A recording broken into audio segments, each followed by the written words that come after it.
Hey y'all, welcome back to the Made Whole Faith podcast. This is Shelby bringing you another episode. Today I want to talk a little bit about remembering who you are, remembering that God made you different and He gave you a personality for a reason.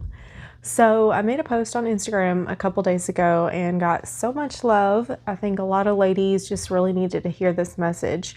And what I said is that you are allowed to have your faith and a personality too. And where this is coming from is the fact that in this Torah movement and these Torah women pages and groups and things, sometimes it starts to look like everybody looks alike. A lot of people have come to the Torah movement and chosen to take on this image that makes them look Hebrew, makes them look set apart. The dresses or skirts, the aprons around the house, the head coverings, and so on. And for me, honestly, that was never appealing. I've never been a skirt and dress kind of person, and I do not like things on my head unless it's just a ball cap with a ponytail. None of that look was ever really appealing to me. I'm blue jeans and a t-shirt all the way around, or shorts in the summertime and a t-shirt, and usually have stains on my t-shirt, so I am not looking any kind of special set apart way at all. But that's kind of the point though, is realizing that set apart isn't a look. It's not this image. Being set apart is about behavior and your attitude and your walk and how you're representing the Father through your actions. And yes, sometimes your outside appearance can represent that, but it doesn't mean that your outside appearance has to represent looking like ancient Hebrews. And then with that, you are still allowed to have your own style. There are so many different styles and clothings, even within the scriptures, and people in all different countries that are spread out, and they're being given clothing from that country, that culture. Daniel was clothed in the king's garments. Joseph was clothed in Egyptian garments, and nothing about it says that that was wrong at all. There's nothing that suggests that that was a bad thing or that it was sinful for them to take on those clothes. So our clothing does not define who we belong to. Our hair, our makeup or lack of makeup, our shoes, our heads, covered or not covered, it does not define who we belong to. And it does not measure how set apart and righteous we are compared to other people.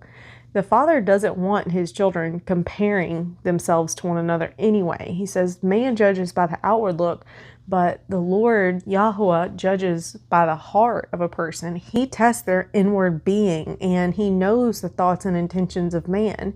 So putting on this look, people might have good intentions for that, and He might be pleased with that if that's what He's called you to do.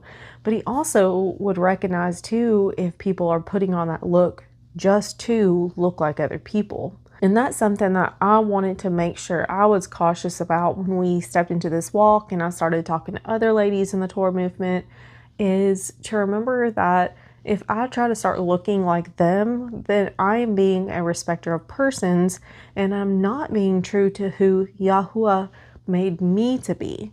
He called me in my blue jeans and t-shirt, and He has not asked me to change that at all. Some people He might have, and that's okay. And I'm not saying like if you took on that look, it's a bad thing. I'm just saying like make sure it's for the right reasons. And for those of us who have not been called to take on that look, it's okay.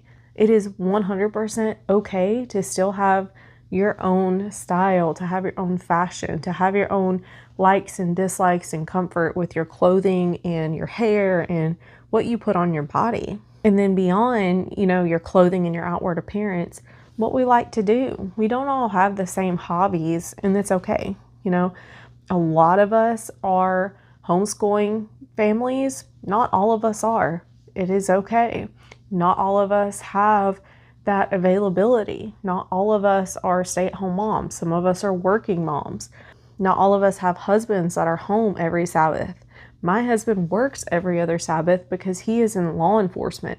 Our life revolves around a shift schedule, night shift and weekends, every other weekend. It's always different. And that is what our life and our schedule revolves around. And I don't see anything at all wrong with that because it is the career that the Father called my husband into, gave him that, advanced him in this career more than he was qualified. It's been beyond belief, honestly. But because of that just continual blessing on him and his career, we know that the Father has him where he wants him to be, in spite of him not being off every single Sabbath. So my point is just this, that everybody's life looks different and it's okay. Everybody's kids are doing different things and sports and whatnot. The important thing is that your mind is continually set on the Father and set on his ways. Even if it's not able to be done perfectly, your heart's intention to want to, that desire to keep his ways, that desire to keep his Sabbath, and doing your utmost to honor that is what matters. But you're still going to have regular life. We are in a Sunday Sabbath world, in America at least, and that's just how it is. There's nothing we can do about that. So it's not going to be perfect at all. But our efforts are what matters, and our mindset for wanting to is what matters. Know that your Sabbath does not have to look like somebody else's Sabbath. It all goes back to like that comparison. And am I dressing like that Torah woman? Am I keeping my Sabbath like that Torah woman? Am I baking bread like that Torah woman? No, you do not have to do those things. It does not make you less righteous than they are. It does not make you less set apart. You are still allowed to live the life that Yahuwah gave you and be the person that he made you to be, with your personality, your hobbies, even if those hobbies sometimes you get to do on the Sabbath, as long as it's something you get to do and not a have to do kind of thing, you know? And I know that statement's probably going to make a lot of people mad, but they'll get over it because honestly, like I said, we are not in a perfect world and not everybody's situation is the same. And we have to learn how to have grace with one another and stop judging people and stop judging ourselves, thinking we're doing something wrong and constantly worrying. That constant worry is breaking the Sabbath more than what you're physically doing. Constantly worrying about breaking it is making it a burden. And that was never the point. That was never the intention. The Sabbath was always you get to come into this. You get to come into rest. You get to say no to the world. You get to put down your job and not have to worry about your income today. Be okay knowing and understanding that everybody's Sabbath looks different. Everybody's whole life is going to look different. If you're not the homesteading, living off the land kind of person, and you're doing a, in town day-to-day thing, or, a mixture of both, like, it's okay. My encouragement to you is just remember who the Father made you to be. Every single quirk about you, your hobbies, your passions, all of those things can be used to serve him. Your entire days don't have to be spent soaking up other people's teachings and other people's opinions on something. You want to be alone with him, operating in those things that he put inside of you, and that is how he grows you and molds you into the vessel that he intended for you to be. Your vessel isn't supposed to start looking like somebody else's. He made you as an individual, and he wants to use you as an individual. He can use you through music. He can use you through art of all sorts. There's this cute girl on Instagram that does these paintings and walks through Bible studies in her paintings, and they're fantastic.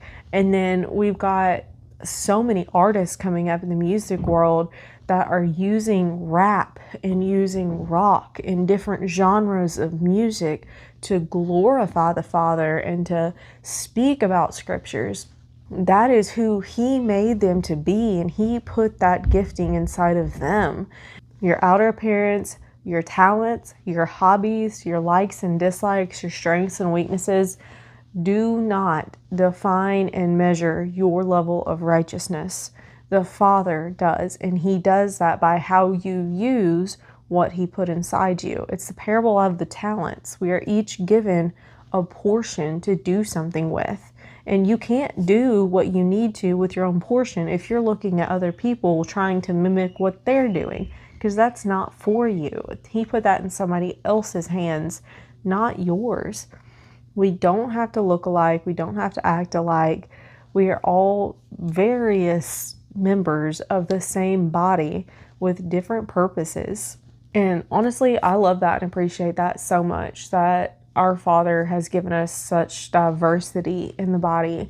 Because I was always the type of kid and teenager and even young adult that thought there was something wrong with me. Like, I'm just the black sheep. I don't fit in with any sort of group. I don't fit in. I don't agree with everything they're doing. I don't look like them. I don't exactly dress like them. But as I have matured in this walk, when He is just filling me with His word and His truth and His commandments, and I have matured through this walk, it has become very, very evident that my black sheepness was very intentional, because I know that it has protected me from a lot of falling into bad doctrine, falling into the groups and the crowds that go a certain way, that go after traditions of men. And that is why my channel is so big on getting away from traditions of men. And that includes all the little different groups and niches of Torah observers, because even within this community, people have broken off and created their own version of how they think the Torah should be acted out, and how people should dress in their group, and what they must believe in order to be a part of their group, or they're not allowed in. And it's become such a man-made system, honestly, and that was not the Father's intention. People wanted to have like-mindedness so much that they quit looking at the diversity and quit being able to hear others and quit being able to study with other people that didn't look like them or didn't believe exactly like they already believed. So if you're someone that is alone right now and you don't have a community, embrace it. You know, if you do have community, like, praise Yah, I hope it's a wonderful community. But if you don't, or if you're kind of in between, embrace that season and lean into Him. We have had good community, but we've also had to separate a little bit here and there just because of different people coming through the fellowship, that we're trying to bring in doctrines and traditions of men and trying to dictate how people would look and act and believe. So those things we definitely stepped away from, but we've also gone through a lot of seasons of just being alone. Especially right now, the Father actually moved us away from a community of Torah keepers to a place where we have nobody and we're just on our own now. And honestly, it's been refreshing. There isn't pressure of looking like other people or meeting their expectations or having to get involved with other people's ideas of how the Bible should be understood. It's really been a great season of leaning into Him, getting a refreshment on everything that He brought us through in the beginning, just rekindling that love for being alone with Him and learning His word in spirit and truth without all the other mess going on. So anyway, that will be it for today. I hope this has been encouraging for you. Please just remember and be encouraged that you are your own person. You are allowed to have a personality. You are allowed to have a sense of humor. You are allowed to have your own style and have your faith at the same time. It does not diminish your faith at all to be you. It actually improves your faith because you're embracing the person that the Father created you to be.